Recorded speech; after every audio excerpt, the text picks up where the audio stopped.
والذین جاءوا من بعدهم يقولون ربنا اغفر لنا ولإخواننا الذين سبقونا بالإيمان يقولون ربنا اغفر لنا ولإخواننا الذين سبقونا بالإيمان ولا تجعل في قلوبنا غلا للذين آمنوا ربنا إنك رؤوف رحيم. الحمدللہ والصلاة والسلام علی رسول اللہ وعلی آلہ واصحابہ ومن والاه اما بعد. اعوذ باللہ من الشیطان الرجیم. بسم اللہ الرحمن الرحیم. رب اشرح لی صدری ویسر لی امری واحلل عقدۃ من لسانی یفقہوا قولی. محمد الرسول اللہ صلی اللہ علیہ وسلم کی خصوصیات کا دوسرا حصہ. ہم نے اپنے پچھلے حصے میں لگ بھگ 15 خصوصیات کا ذکر کیا تھا، مگر اصل معنوں میں لگ بھگ 50 خصوصیات ہیں جو کہ صرف اور صرف رسول اللہ صلی اللہ تعالیٰ علیہ وسلم کی ہی ہیں. رسول اللہ صلی اللہ تعالیٰ علیہ وسلم کی جسمانی خصوصیات. پہلے اب انشاءاللہ رسول اللہ صلی اللہ علیہ وسلم کی جسمانی خصوصیات کے بارے میں بات کریں گے. احساس کیجئے یہ اللہ سبحانہ وتعالیٰ کی سنت میں سے ہے کہ وہ رسولوں کو سب سے اعلیٰ ترین ظاہری اور باطنی خصوصیات کے ساتھ بھیجتا ہے تاکہ بنی نوع انسان کے پاس پیغام اور رسول کو ٹھکرانے کے لیے کوئی وجہ نہ رہے. بے شک ہر رسول کو سب سے خوبصورت خصوصیات اور طریقوں کے ساتھ بھیجا گیا. جیسا کہ ہم جانتے ہیں کہ یوسف علیہ السلام کو ساری خوبصورتی کے آدھے کے ساتھ بھیجا گیا. کچھ علماء کہتے ہیں اس کا مطلب یہ ہے کہ بنی نوع انسانیت کی پوری خوبصورتی کا آدھا، جو کہ اکثر رائے ہے. مگر کچھ علماء یہ کہتے ہیں کہ اس کا مطلب ہے کہ محمد رسول اللہ صلی اللہ علیہ وسلم کی آدھی خوبصورتی، کیونکہ محمد رسول اللہ صلی اللہ تعالیٰ علیہ وسلم سب سے خوبصورت ہیں. ہمارے پاس بہت ساری داستانیں ہیں جو جسمانی خصوصیات بیان کرتی ہیں. رسول اللہ صلی اللہ علیہ وسلم کے پردہ فرمانے کے بعد الربیع بنت معاوض کے بیٹے پوچھتے ہیں کہ رسول اللہ صلی اللہ علیہ وسلم کیسے دکھتے تھے؟ تو وہ کہتی ہیں میرے پیارے بیٹے، اگر تم انہیں دیکھتے تو تمہیں لگتا جیسے کہ سورج نکل آیا ہو. انہوں نے رسول اللہ صلی اللہ علیہ وسلم کو سورج کی طرح بتایا، اور کعب بن مالک نے انہیں چاند کی طرح بتایا. جب بھی رسول اللہ صلی اللہ علیہ وسلم خوش ہوتے تو ایسا لگتا جیسے 14ویں کا چاند. ایک کہہ رہے ہیں سورج کی طرح اور دوسرے چاند کی طرح. کیسی خوبصورت بات ہے کہ صحابہ انہیں ویسے بتا رہے ہیں جسے وہ سب سے زیادہ خوبصورت جانتے ہیں. عمرو بن العاص کی ایک حدیث ہے جو قریش کے سربراہ تھے جیسے کہ ابو سفیان. وہ اسلام کے نیک دشمنوں میں سے تھے. انہوں نے اسلام کی مخالفت کی، مگر وہ ابو لہب اور ابو جہل جیسے گھنونے ہتھ کنڈے اپنانے والے نہیں تھے. اور آخرکار اللہ سبحانہ وتعالیٰ نے اسلام کے ان نیک دشمنوں کو ہدایت عطا بھی کی. اس سے پتہ چلتا ہے کہ ان سب نیک دل مخالفت کرنے والوں کو، چاہے وہ خالد بن الولید ہوں یا ابو سفیان ہوں یا عمرو بن العاص ہوں یا اکرمہ بن ابو جہل ہوں، اور اسی طرح اور بھی، اللہ سبحانہ وتعالیٰ نے انہیں ہدایت عطا کی. تو عمرو بن العاص کو صحابی بننے کا موقع صرف کچھ سالوں کا ہی تھا، اور اپنے بعد کی زندگی میں وہ کہتے ہیں کہ رسول اللہ صلی اللہ علیہ وسلم کے چہرے کو دیکھتے رہنے سے زیادہ پیارا کچھ نہیں. آپ صلی اللہ علیہ وسلم کی خوبصورتی اور نور ایسا تھا کہ عمرو بن العاص کہتے ہیں کہ صرف رسول اللہ صلی اللہ علیہ وسلم کے چہرے کو دیکھنے سے زیادہ پیارا کچھ نہیں ہے. میرا کبھی من ہی نہیں بھرتا تھا، اور اس کے باوجود اگر تم مجھ سے پوچھو کہ رسول اللہ صلی اللہ علیہ وسلم کیسے تھے، میں انہیں بیان نہیں کر سکتا. کیوں؟ کیونکہ انہیں دیکھنے کی تمنا کے علاوہ ایک خوف تھا جو مجھے انہیں دیکھنے سے روکتا تھا، اور مجھے نظر ہٹا کر نیچے دیکھنا پڑتا تھا. لہذا خوبصورتی کے ساتھ ساتھ ایک ڈر بھی تھا جو ان کے گرد لوگوں پر حاوی تھا. آپ کو رسول اللہ صلی اللہ علیہ وسلم کے سامنے انتہائی وقار دکھانا ہے. اگرچہ مجھے گھورنا پسند تھا، پر میں گھور نہیں پاتا تھا احترام کی وجہ سے. اور یہ قریش کے بڑے لوگ ہیں جو صرف رسول اللہ صلی اللہ علیہ وسلم کو دیکھنے سے کتنے ادب اور عاجزی میں ہیں. رسول اللہ صلی اللہ علیہ وسلم کی زیادہ تر تفسیر نئی عمر کے صحاباؤں سے آتی ہے، تو در حقیقت ان کے وہ جذبات نہیں تھے جو کہ پہلے کے صحاباؤں کے تھے۔ انس بن مالک رضی اللہ تعالیٰ عنہ کو رسول اللہ سے 7 سال کی عمر میں تعارف کرایا گیا، اور وہ دن بھر رسول اللہ صلی اللہ علیہ وسلم کی خدمت کرتے۔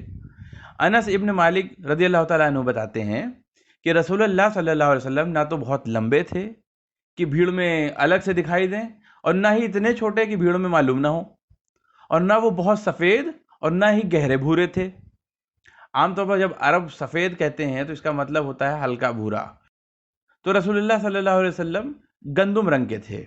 رسول اللہ صلی اللہ علیہ وسلم کے بال نہ تو گھنگرالے تھے اور نہ ہی بالکل سیدھے، اور میں نے رسول اللہ صلی اللہ علیہ وسلم کے ہاتھ سے نرم نہ تو کسی مخمل کو پایا اور نہ ہی کسی ریشم کو، اور آپ صلی اللہ تعالی علیہ وسلم کے پسینے سے زیادہ خوشبودار میں نے نہ تو کسی مشک کو پایا اور نہ ہی کسی عطر کو، اور یہاں تک کہ ام سلمہ رسول اللہ صلی اللہ علیہ وسلم کے پسینے کو ایک مرتبان میں عطر اور دوا کے لیے اکٹھا کرتی تھی۔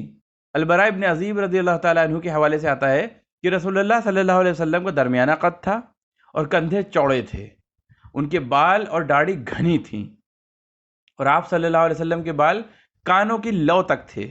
حضرت علی ابن ابی طالب رضی اللہ تعالیٰ عنہ بیان کرتے ہیں کہ رسول اللہ صلی اللہ تعالیٰ علیہ وسلم کا چہرہ نہ تو بہت ہی زیادہ داغدار تھا اور نہ ہی گول تھا، بلکہ ہلکا بیدوی تھا۔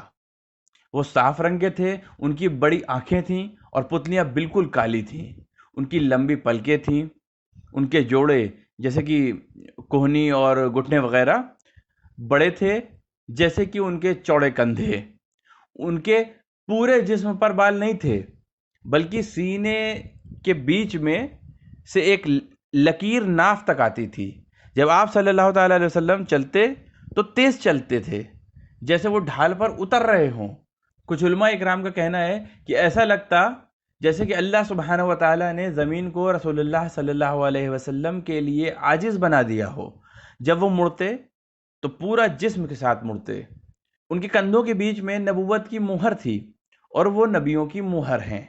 آپ صلی اللہ تعالیٰ علیہ وسلم کے پیٹھ پر ظاہری طور پر مہر تھی جو اللہ سبحانہ و تعالیٰ نے دی تھی، اور یہ وہ نشانی تھی جس سے وہ پہچانے جائیں۔ کندھوں کے بیچ تھوڑی سی جگہ میں الگ رنگ کے کچھ چھوٹے چھوٹے بال جمع تھے۔ سب سے مشہور یہ کہ سلمان الفارسی رضی اللہ تعالیٰ عنہ نے اسلام اس مہر کی وجہ سے قبول کیا۔ جو بھی انہیں غیر متوقع طور پر دیکھتا تھا وہ حیرت زدہ رہ جاتا، کیونکہ آپ صلی اللہ تعالیٰ علیہ وسلم سے اتنی تعظیم نکلتی تھی۔ جو بھی انہیں جانتا وہ ان سے محبت رکھتا تھا، اور جو بھی ان کے بارے میں بیان کرتے ہیں وہ یہی کہتے ہیں کہ میں نے رسول اللہ صلی اللہ تعالیٰ علیہ وسلم کے جیسا نہ پہلے کبھی دیکھا اور نہ کبھی بعد میں۔ جابر ابن سمورہ رضی اللہ تعالیٰ عنہ ایک بار 14ویں کی رات بیچ رات میں گھر سے جا رہے تھے باہر، اور وہ رسول اللہ صلی اللہ تعالیٰ علیہ وسلم کے پاس سے گزرے، تو انہوں نے ایک لال چادر اوڑھی ہوئی تھی، اور وہ کہتے ہیں کہ میں نے چاند کو دیکھا اور رسول اللہ صلی اللہ علیہ وسلم کو دیکھا، تو مجھے رسول اللہ صلی اللہ تعالیٰ علیہ وسلم چاند سے بھی زیادہ خوبصورت نظر آئے۔ کئی لوگ صرف رسول اللہ صلی اللہ تعالیٰ علیہ وسلم کو دیکھ کر ہی ایمان لے آئے۔ سب سے مشہور عبداللہ بن سلام جو کہ مدینہ کے یہودیوں کے بڑے ربائی تھے۔ عبداللہ بن سلام نے سنا کہ ایک شخص ہیں جو کہ نبی ہونے کا دعویٰ کرتے ہیں، تو وہ چاہتے تھے کہ جائیں اور رسول اللہ صلی اللہ علیہ وسلم کو دیکھیں۔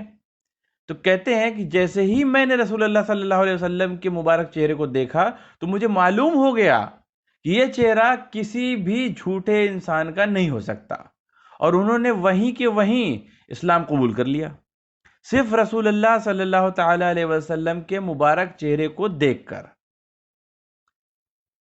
آئیے اب ہم مطالعہ کریں گے رسول اللہ صلی اللہ تعالیٰ علیہ وسلم کی اندرونی خوبیوں کا، ان کی اندرونی خصوصیات کا۔ رسول اللہ صلی اللہ تعالیٰ علیہ وسلم کی بہت ساری خوبیاں تھیں، جیسے کہ صبر، رحم، سمجھداری، محبت، پرواہ، عاجزی، شائستگی، آسان طرز زندگی۔ ایک واقعے پر عمر فاروق رضی اللہ تعالیٰ عنہ آتے ہیں، اور رسول اللہ صلی اللہ تعالیٰ علیہ وسلم مسجد کے ایک چھوٹے سے کمرے میں کھجور کی چٹائی پر لیٹے ہوئے ہوتے ہیں، اور وہاں کچھ نہیں ہوتا اس کے علاوہ سوائے ایک پانی کے برتن کے۔ جب اندر آتے ہیں تو رسول اللہ صلی اللہ تعالیٰ علیہ وسلم انہیں سلام کرنے کے لیے اٹھتے ہیں، تو کھجور کی چٹائی کی وجہ سے رسول اللہ صلی اللہ علیہ وسلم پر لال نشان پڑ جاتے ہیں، اور اس پر عمر فاروق رضی اللہ تعالیٰ عنہ رونے لگتے ہیں۔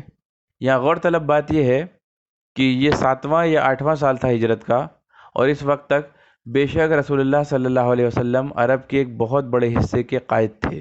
حضرت عمر فرماتے ہیں کہ یا رسول اللہ، ہم آپ کو ایسے کیسے رہنے دیں؟ روم اور فارس کے بادشاہوں کو دیکھیے، وہ کیسے رہتے ہیں، بے شک آپ اس سے بہتر کے حقدار ہیں۔ اس پر رسول اللہ صلی اللہ علیہ وسلم فرماتے ہیں کہ کیا تم خود نہیں جانتے کہ ان کے پاس دنیا ہے اور ہمارے پاس آخرت؟ اما عائشہ فرماتی ہیں کہ رسول اللہ صلی اللہ تعالیٰ علیہ وسلم کا بستر چمڑے کا تھا، جس میں کھجور کی پتیاں بھری رہتی تھیں تاکہ وہ تھوڑا نرم ہو جائے۔ تو روایت میں آتا ہے کہ ایک بار ازواج مطہرات میں سے کسی نے اپنے حصے کو موڑ کر کے 2 پرت بنا دیے تاکہ وہ بستر اور زیادہ نرم ہو جائے، اور اس وجہ سے رسول اللہ صلی اللہ علیہ وسلم روز کے مقابلے تھوڑا زیادہ سو گئے۔ جب آپ صلی اللہ علیہ وسلم اٹھے اور احساس ہوا تو انہوں نے فرمایا اسے ویسے ہی کر دو، کیونکہ آپ صلی اللہ علیہ وسلم یہ آرام نہیں چاہتے تھے، کیونکہ اس وجہ نے انہیں تہجد پڑھنے سے روکا، اور کبھی کبھی تو رسول اللہ صلی اللہ علیہ وسلم 6 ہفتوں تک گوشت نہیں کھاتے تھے۔ 40 سال بعد عروہ پوچھتے ہیں یا ام المومنین، آپ کیسے رہ پائیں؟ تو اما عائشہ فرماتی ہیں کہ ہم نے 2 سیاہ چیزوں کو کھا کر زندگی گزاری، ایک کھجور اور دوسرا میلا پانی۔ عبد الرحمن ابن عوف فرماتے ہیں جب تک رسول اللہ صلی اللہ علیہ وسلم پردہ نہیں فرمائے تب تک انہوں نے پیٹ بھر کر گیہوں کی روٹی نہیں کھائی، اور نہ ہی ان کے اہل و عیال نے۔ اور آگے وہ کہتے ہیں میں پریشان ہوتا ہوں کہ اللہ سبحانہ و تعالیٰ نے ہمیں اتنی لمبی مہلت دی ہے اور ہم یہ سب دیکھ رہے ہیں، اور رسول اللہ صلی اللہ علیہ وسلم گئے کسی اور طرف جو اس سے بہت بہتر ہے، اور وہ اس لیے پریشان ہے کہ جو انہیں آخرت میں چاہیے وہ انہیں دنیا میں مل رہا ہے۔ اور کئی روایت میں آتا ہے کہ جب اما عائشہ کو اچھا کھانا دیا گیا تو وہ رونے لگیں، بے شک وہ رسول اللہ صلی اللہ علیہ وسلم کے جانے کے بعد 40 سال تک زندہ تھیں، تب دولت بھی آنے لگی تھی، اور کبھی کبھی لوگ انہیں ہدیے کے طور پر کچھ سامان یا اچھا کھانا دے دیتے تھے، اور وہ بھی وہی فرماتی تھیں جو عبد الرحمن ابن عوف رضی اللہ تعالیٰ عنہ فرماتے تھے کہ رسول اللہ صلی اللہ علیہ وسلم نے اپنی زندگی میں کبھی بھی پیٹ بھر کر اچھی روٹی نہیں کھائی۔ اب غور طلب بات یہاں پر یہ ہے کہ دولت اور اسلام کے اقتدار میں آنے کے پہلے صحابہ اکرام علیہم رضوان نے مدینے کے ابتدائی مرحلے میں بہت سخت وقت گزارا تھا، اور ایک مرتبہ عمر ابن الخطاب رضی اللہ تعالیٰ عنہ جا رہے ہوتے ہیں اور رسول اللہ صلی اللہ تعالیٰ علیہ وسلم بیٹھے ہوتے ہیں، اور یہ دوپہر کا وقت تھا جب گرمی کے چلتے لوگ عموماً طور پر سڑکوں پر نہیں نکلتے تھے۔ تو وہ پوچھتے ہیں کہ یا رسول اللہ صلی اللہ علیہ وسلم، آپ یہاں کیا کر رہے ہیں؟ رسول اللہ صلی اللہ علیہ وسلم عمر کے باہر نکلنے کی وجہ جانتے ہیں، تو کہتے ہیں میں اسی وجہ سے باہر ہوں جس وجہ سے تم باہر ہو، یعنی گھر میں کھانا نہ ہونے کی وجہ سے۔ اور جیسے وہ بیٹھے ہوتے ہیں تو ابو بکر صدیق رضی اللہ تعالیٰ عنہ بھی اسی وجہ سے باہر نکلتے ہیں۔ اب وہ تینوں بیٹھے ہوتے ہیں بھوکے باتیں کرتے ہوئے، ایک صحابی دیکھتے ہیں اور پوچھتے ہیں کہ آپ لوگ یہاں کیا کر رہے ہیں؟ تو عمر فاروق رضی اللہ تعالیٰ عنہ کہتے ہیں وہ بھوک کی وجہ سے باہر بیٹھے ہیں۔ تو یہ صحابی انہیں اپنے گھر آنے کے لیے کہتے ہیں کہ وہ ان کے لیے کھانے کا انتظام کریں گے۔ ان کے پاس ایک بکری تھی، صحابی اپنے بیوی کے پاس جاتے ہیں، ان کہتے ہیں کہ ہم کو یہ بکری قربان کرنی ہوگی اور ہم انہیں گوشت روٹی کھلائیں گے۔ تو تینوں نے گوشت روٹی کھائی، اور جب کھا چکے تو رسول اللہ صلی اللہ علیہ وسلم نے ابو بکر اور عمر کو یاد دلایا کہ وہ گھر سے بھوکے نکلے تھے اور اللہ سبحانہ و تعالیٰ نے انہیں یہ کھانا دیا۔ اے ابو بکر اور عمر، ثم لتسألن يومئذ عن النعيم، یعنی پھر تم سے پوچھا جائے گا اس دن نعمتوں کے بارے میں۔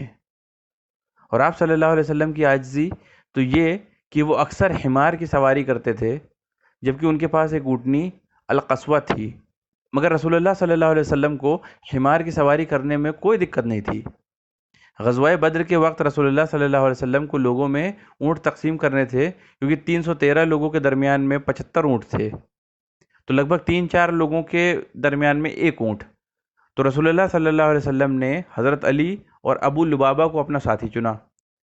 اب خود کو ان کی جگہ رکھ کر سوچئے کہ بے شک آپ رسول اللہ صلی اللہ علیہ وسلم سے کہتے کہ سواری آپ لیجئے، اور انہوں نے کہا بھی کہ ہم جوان ہیں اور پیدل چل سکتے ہیں، آپ اس اونٹ کو لے لیجئے۔ در حقیقت ایک رہنما اور قائد اضافی احترام اور اضافی تحفظ کا مستحق ہے۔ قائد کے ساتھ کسی سپاہی کے جیسا سلوک نہیں ہوتا۔ تو رسول اللہ صلی اللہ علیہ وسلم کہہ سکتے تھے کہ ٹھیک ہے، یا یہ کہتے کہ ہم سب اسے استعمال کریں گے، مگر رسول اللہ صلی اللہ تعالیٰ علیہ وسلم نہیں چاہتے کہ انہیں ایسا لگے کہ رسول اللہ صلی اللہ علیہ وسلم ان پر کوئی احسان کر رہے ہیں۔ تو آپ صلی اللہ علیہ وسلم مسکراتے ہیں اور کہتے ہیں نہ تو تم میں سے کوئی مجھ سے زیادہ مضبوط ہے اور نہ ہی میں تمہارے مقابلے اجر کی کم ضرورت میں ہوں، تو ہم سب اس اونٹ کو استعمال کریں گے۔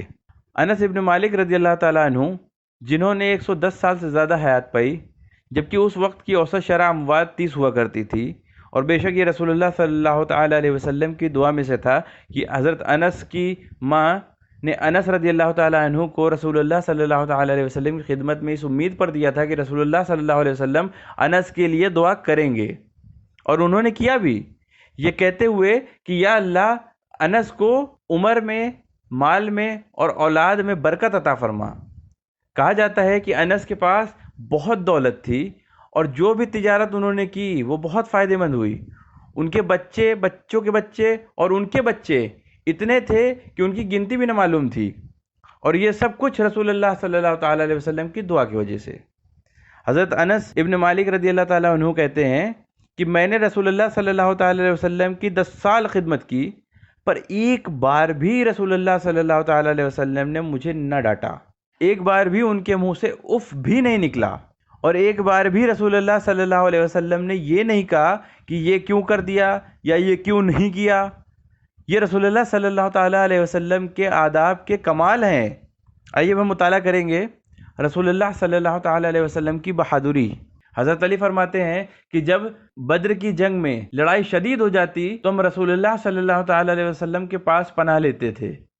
انس ابن مالک رضی اللہ تعالیٰ عنہ کہتے ہیں کہ ایک مرتبہ مدینے میں آدھی رات کو انہوں نے زوردار کوئی ہنگامہ سنا، تو وہ لوگ ڈرتے ہوئے دھیرے دھیرے باہر آئے اور پایا کہ رسول اللہ صلی اللہ تعالیٰ علیہ وسلم ابو طلحہ کا بنا کاٹھی والا گھوڑا لے کر اس جانب جا چکے تھے جدھر سے شور آ رہا تھا۔ تلوار لیے گھوڑے پر واپس آتے ہیں مدینے کے لوگوں کے پاس اور کہتے ہیں میں تفتیش کر لیا ہے، تمہیں ڈرنے کی کوئی ضرورت نہیں ہے۔ آئیے ہم مطالعہ کریں گے رسول اللہ صلی اللہ تعالیٰ علیہ وسلم کی سخاوت کا۔ آپ صلی اللہ علیہ وسلم کبھی بھی درخواست انکار نہیں کرتے تھے، کبھی نہیں۔ اس لیے ایک صحابیات کہتی ہیں کہ ایک چھوٹی بچی کے لیے بھی ممکن تھا کہ رسول اللہ صلی اللہ علیہ وسلم سے مدد طلب کر لے۔ ایک روایت میں آتا ہے کہ رسول اللہ صلی اللہ علیہ وسلم ایک لباس پہنے ہوتے ہیں جس میں سوراخ ہوتے ہیں، تو ایک صحابہ رسول اللہ صلی اللہ علیہ وسلم کو بہت ہی خوبصورت لباس تحفے میں دیتے ہیں اور وہ اس لباس کو پہنتے ہیں، تو اس پر دوسرے صحابی پوچھتے ہیں یا رسول اللہ صلی اللہ علیہ وسلم کیا آپ مجھے یہ لباس دے سکتے ہیں؟ تو آپ فوراً کہتے ہیں ہاں۔ تو وہ لباس جو کہ انہیں ابھی ابھی تحفے میں ملا ہے، آپ صلی اللہ علیہ وسلم گھر جاتے ہیں اور واپس ایک پھٹا ہوا لباس پہن کر آتے ہیں۔ سارے صحابہ اکرام ان صحابی پر چڑھ جاتے ہیں کہ تم جانتے ہو کہ رسول اللہ صلی اللہ علیہ وسلم کبھی درخواست انکار نہیں کرتے۔ اس پر وہ کہتے ہیں مجھ پر ناراض مت ہو، میں اسے پہننے نہیں والا، میں اسے اپنے کفن کے طور پر استعمال کروں گا تاکہ میں اللہ سبحانہ و تعالیٰ کے حضور رسول اللہ صلی اللہ علیہ وسلم کی سخاوت ظاہر کر سکوں۔ سبحان اللہ۔ اب آئیے ہم مطالعہ کریں گے رسول اللہ صلی اللہ تعالیٰ علیہ وسلم کا مذاق کرنا۔ مذاق کرنا انسان ہونا ظاہر کرتا ہے، اور کئی ایسے مذاق کے واقعے تھے، پر ہاں ان کے سارے مذاق پاک، صاف اور سچے تھے۔ کوئی جھوٹا مذاق نہیں تھا، کوئی گندا مذاق نہیں تھا۔ ایک مرتبہ ایک بوڑھی خاتون آتی ہیں، بہت مشہور واقعہ ہے۔ ایک مرتبہ ایک بوڑھی خاتون آتی ہیں اور کہتی ہیں کہ یا رسول اللہ دعا کریں کہ اللہ اس بوڑھی عورت کو جنت میں داخل کر دے۔ تو رسول اللہ صلی اللہ علیہ وسلم ان کی طرف دیکھتے ہیں اور کہتے ہیں کہ اماں کیا آپ کو نہیں معلوم کہ جنت میں بوڑھی عورتیں داخل نہیں ہوں گی؟ وہ چیخ و پکار کرنے لگتی ہیں۔ تو رسول اللہ صلی اللہ علیہ وسلم کہتے ہیں کہ مت چلائیے، واللہ بوڑھی عورتیں جنت میں نہیں جا سکتی، مگر اللہ سبحانہ و تعالیٰ پہلے آپ کو جوان اور خوبصورت کرے گا، پھر آپ جنت میں جائیں گی۔ یعنی آپ جوان اور خوبصورت ہوں گی تب جنت میں داخل کی جائیں گی، اور پھر رسول اللہ صلی اللہ تعالیٰ علیہ وسلم یہ آیت پڑھتے ہیں، اِنَّا أَنشَأْنَاهُنَّ إِنشَاءً، یعنی بے شک ہم نے جنت کی خواتین کو ایک نئی تخلیق میں پیدا کیا ہے۔ اما عائشہ کا بھی ایک واقعہ تھا، وہ ایسا تھا کہ رسول اللہ صلی اللہ علیہ وسلم کے آخری وقت میں اما عائشہ بھی کچھ بیمار پڑ جاتی ہیں اور ان کے سر میں درد تھا، تو وہ میرا سر کر کے پریشان رہتی ہیں۔ تو اس پر رسول اللہ صلی اللہ علیہ وسلم کہتے ہیں بلکہ میرا سر، یعنی انہیں زیادہ درد ہے، اور انہیں سکون دینے کے لیے، جبکہ رسول اللہ صلی اللہ علیہ وسلم جانتے ہیں کہ ان کا آخری وقت آ چکا ہے، کچھ مذاق کرتے ہیں، اے عائشہ تمہارا کیا جائے گا اگر تمہیں ابھی موت آ جائے؟ تمہارا غسل بھی میں دوں گا، تمہارا جنازہ بھی میں پڑھوں گا۔ تو اما عائشہ کہتی ہیں مجھے یقین ہے آپ ایسا ہی چاہتے ہیں تاکہ آپ اپنی دوسری بیویوں کے پاس جانے کے لیے آزاد ہو جائیں۔ سبحان اللہ۔ رسول اللہ صلی اللہ علیہ وسلم اپنے آخری وقت میں مذاق کر رہے ہیں، اور اس واقعے سے کچھ علماء نے بیوی اور شوہر کے غسل کی اجازت کا فقہ بھی نکالا ہے۔ ایک واقعہ اور یہ ہے کہ ایک نوجوان تھے ظاہر، جنہیں رسول اللہ صلی اللہ علیہ وسلم بہت محبت کرتے تھے، حالانکہ ہمیں ان کے بارے میں زیادہ نہیں معلوم، مگر رسول اللہ صلی اللہ علیہ وسلم ان سے بے انتہا محبت رکھتے تھے۔ وہ ایک سادے اور مخلص مومن تھے۔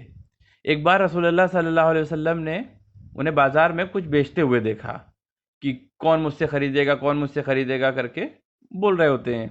تو رسول اللہ صلی اللہ علیہ وسلم پیچھے سے آتے ہیں اور ظاہر کو زور سے پکڑ لیتے ہیں، اور جب ظاہر دیکھتے ہیں کہ یہ رسول اللہ صلی اللہ علیہ وسلم ہے تو وہ بھی رسول اللہ صلی اللہ علیہ وسلم سے ٹک جاتے ہیں برکت کے لیے، اور تب مذاق کے طور پر رسول اللہ صلی اللہ علیہ وسلم زور سے کہتے ہیں کون مجھ سے یہ عبد خریدے گا؟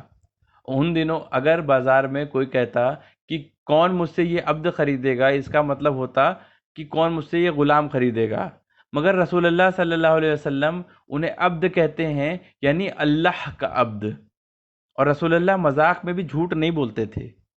اس پر ظاہر کہتے ہیں یا رسول اللہ اس معاملے میں آپ کو بہت برا سودا ہوگا، میں بہت مہنگا نہیں بکوں گا۔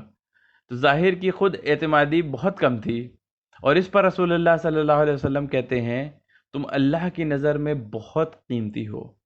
جہاں تک امت سے محبت کی بات ہے تو رسول اللہ صلی اللہ علیہ وسلم اپنی امت سے بے انتہا محبت کرتے ہیں۔ اللہ سبحانہ وتعالیٰ کہتے ہیں قرآن میں لَقَدْ جَاءَكُمْ رَسُولٌ مِّنْ أَنفُسِكُمْ عَزِيزٌ عَلَيْهِ مَا عَنِتُّمْ حَرِيصٌ عَلَيْكُمْ بِالْمُؤْمِنِينَ رَءُوفٌ رَحِيمٌ، یعنی تم میں سے ایک رسول تمہارے پاس آیا ہے، اسے تمہاری مشکل برداشت کرنا مشکل معلوم ہوتا ہے، اور وہ تمہارے لیے ہمیشہ بے چین رہتے ہیں، مومن کے لیے وہ شفقت اور رحمت سے بھرے ہوئے ہیں۔ صحیح مسلم کی ایک روایت ہے، ایک بار رسول اللہ صلی اللہ تعالیٰ علیہ وسلم قرآن پڑھ رہے ہوتے ہیں کہ ایک آیت جہاں ابراہیم علیہ السلام کہتے ہیں یا اللہ جو بھی میری اتباع کرے وہ مجھ میں سے ہے، جو میری نافرمانی کرتا ہے تو تو بہت معاف کرنے والا ہے۔ پھر رسول اللہ صلی اللہ علیہ وسلم سورہ مائدہ کی ایک آیت پڑھتے ہیں جہاں پر عیسیٰ علیہ السلام کہتے ہیں یا اللہ اگر تو انہیں سزا دے تو یہ تیرا حق ہے، یہ تیرے بندے ہیں، اور اگر تو انہیں معاف کر دے تو العزیز الحکیم ہے۔ دوسرے طرح سے یہ کہ عیسیٰ علیہ السلام چاہتے ہیں کہ اللہ ان کے لوگوں کو معاف کر دے۔ تو رسول اللہ صلی اللہ علیہ وسلم نے یہ دونوں آیتیں پڑھیں اور اپنی امت کے بارے میں سوچنے لگے، اور رسول اللہ صلی اللہ علیہ وسلم نے ہاتھ اٹھایا اور اللہ سبحانہ وتعالیٰ سے کہا یا اللہ میری امت، یا اللہ میری امت، اور وہ اپنی امت کے بارے میں سوچ کر رونے لگے۔ اللہ سبحانہ وتعالیٰ نے جبریل علیہ السلام کو کہا جاؤ محمد صلی اللہ علیہ وسلم کے پاس اور پوچھو کہ وہ کیوں رو رہے ہیں۔ حالانکہ اللہ سبحانہ وتعالیٰ جانتا ہے۔ رسول اللہ صلی اللہ تعالیٰ علیہ وسلم کہتے ہیں میں اپنی امت کے بارے میں سوچ کر رو رہا ہوں، اور ان کا کیا ہوگا یہ سوچ کر رو رہا ہوں۔ تو جبریل علیہ السلام اللہ کے حضور واپس جاتے ہیں، تو اللہ سبحانہ وتعالیٰ کہتا ہے جبریل محمد صلی اللہ علیہ وسلم کے پاس واپس جاؤ اور انہیں بتاؤ ہم آپ کو آپ کی امت کے بارے میں خوش کر دیں گے۔ دوسرے لفظوں میں اللہ سبحانہ وتعالیٰ رسول اللہ کو خوش کرنے کے لیے اس امت کو برکت عطا کرے گا۔ اللہ سبحانہ وتعالیٰ نے ہر رسول کو ایک دعا عطا کی جو کہ انکار نہ کی جائے گی۔ کچھ نے تو پریشانی میں آ کر اپنی ہی امت کے خلاف دعا استعمال کی. جیسے کہ نوح علیہ السلام 950 سال دعویٰ کرنے کے بعد دعا کرتے ہیں کہ یا اللہ میں نہیں چاہتا کہ تو زمین پر ایک بھی کافر باقی رکھے. تو اللہ سبحانہ و تعالیٰ نے ساری انسانیت کو مٹا دیا سوائے مومن کے، نوح علیہ السلام کے اور ان کی 3 بیٹیوں کے. اور ابراہیم علیہ السلام نے محمد رسول اللہ صلی اللہ علیہ وسلم کے لیے وہ مشہور دعا کی، یا اللہ ان میں سے ان کے پاس ایک رسول بھیج. اور اس لیے رسول اللہ صلی اللہ علیہ وسلم کہتے تھے کہ میں میرے باپ ابراہیم کی دعا ہوں. موسیٰ علیہ السلام نے فرعون کے خلاف دعا مانگی اور وہ پوری ہوئی. سلیمان علیہ السلام نے اسی طریقے سے دعا مانگی کہ اللہ مجھے وہ سلطنت دے دے جو تو نے کبھی کسی کو نہ دی، تو اللہ سبحانہ وتعالیٰ نے انہیں وہ دیا جو کسی کو نہ دیا، مطلب انہیں جنوں اور شیطانوں پر قدرت دے دی. جن ان کے لیے عمارت بناتے تھے، خزانے لاتے تھے وغیرہ وغیرہ. سلیمان علیہ السلام جانوروں سے بات کر سکتے تھے، یہاں تک کہ چیٹیوں سے بھی، تو سارے جانور ان کے تابع تھے. یہ دعا تھی سلیمان علیہ السلام کی. اب آپ کو اس چیز سے اندازہ ہوا ہوگا کہ رسول اللہ صلی اللہ تعالیٰ علیہ وسلم کو کیا کیا یہ دعا دے سکتی تھی. اور رسول اللہ صلی اللہ علیہ وسلم کے پاس بہت ہی عظیم اور اکبر دعا تھی، مگر انہوں نے اسے ہمارے لیے استعمال کیا. ہر رسول اور نبی کو اللہ سبحانہ تعالیٰ نے ایک دعا عطا کی جو کہ انکار نہ کی جائے گی، اور ہر رسول اور نبی نے اسے دنیا میں استعمال کر لیا سوائے میرے. میں نے اسے اپنی امت کے لیے بچا کر رکھا ہے، میں اسے امت کے لیے حشر کے دن استعمال کروں گا. اور دعا یہ ہوگی کہ یا اللہ میری پوری امت کو معاف کر دے. اور انشاءاللہ اللہ سبحانہ تعالیٰ اس دعا کو قبول کرے گا، اور ہر ایک مسلمان جو ایمان لایا اور تھوڑا بہت بھی صحیح رسول اللہ صلی اللہ تعالیٰ علیہ وسلم کے بتائے ہوئے طریقوں پر چلا، وہ آخر کار انشاءاللہ معاف کیا جائے گا اور جنت میں داخل کیا جائے گا. صرف اس لیے کیونکہ رسول اللہ صلی اللہ علیہ وسلم نے ہمارے لیے یہ ایک دعا جو خاص دعا ہے یہ بچا کر رکھی ہے. اس سے بڑی قربانی اور کوئی نہیں ہو سکتی. حضرت انس ابن مالک رضی اللہ تعالیٰ عنہ کہتے ہیں کہ رسول اللہ صلی اللہ تعالیٰ علیہ وسلم کے پاس ایک شخص آیا اور کہا یا رسول اللہ یوم القیامہ کب ہے؟ تو رسول اللہ صلی اللہ علیہ وسلم نے فرمایا کہ تم نے کیا تیاری کر رکھی ہے اس کے لیے؟ تو وہ شخص کچھ دیر خاموش رہا اور کہا میرے پاس نہ تو اتنی نماز ہے، نہ روزے ہیں، اور نہ ہی صدقہ ہے، مگر میرے پاس اللہ اور اس کے رسول کی سچی محبت ہے. تو رسول اللہ صلی اللہ علیہ وسلم فرماتے ہیں ایک شخص اسی کے ساتھ ہوگا جس سے وہ محبت کرتا ہے. تو انس ابن مالک رضی اللہ تعالیٰ عنہ کہتے ہیں کہ اتنے خوش ہم کبھی نہیں ہوئے جتنے ہم اس دن ہوئے جب ہم نے سنا کہ ایک شخص اسی کے ساتھ رہے گا جس سے وہ محبت کرتا ہے. کیونکہ ہم رسول اللہ صلی اللہ علیہ وسلم سے محبت کرتے ہیں اور ان کے ساتھ ہونا چاہتے ہیں، مگر ہمیں لگا تھا کہ ہمارا درجہ الگ ہوگا، مگر اس حدیث نے ہمیں بے انتہا خوش کر دیا. تو بھائیوں، اس لیے ہمیں رسول اللہ صلی اللہ علیہ وسلم سے سچی محبت رکھنی چاہیے اور ہمیں ان کی زندگی کا مطالعہ کرنا چاہیے تاکہ ہم ان کی اتباع کر سکیں اور اللہ سبحانہ و تعالیٰ کے قریب آ سکیں. اللہ سبحانہ و تعالیٰ قرآن میں کہتا ہے قل ان کنتم تحبون اللہ فاتبعونی یحببکم اللہ ویغفر لکم ذنوبکم. یعنی کہہ دیجئے اگر تم سچ میں اللہ سبحانہ و تعالیٰ سے محبت کرتے ہو اور میری اتباع کرتے ہو، اللہ تم سے محبت کرے گا اور تمہارے گناہ معاف کر دے گا. یا اللہ ہمیں اور آپ سب کو ان میں سے بنا جو کہ رسول اللہ صلی اللہ تعالیٰ علیہ وسلم سے سچی محبت کرتے ہیں اور ان کی اتباع کرتے ہیں، اور اللہ ہمارے اور آپ سب کے گناہوں کو معاف کر دے. آمین. وآخر الدعوان الحمدللہ رب العالمین والسلام علیکم ورحمۃ اللہ وبرکاتہ. اشہد ان لا الہ الا اللہ واشہد ان محمدا عبدہ ورسولہ صلی اللہ تعالیٰ علیہ وسلم. وما علینا الا البلاغ المبین.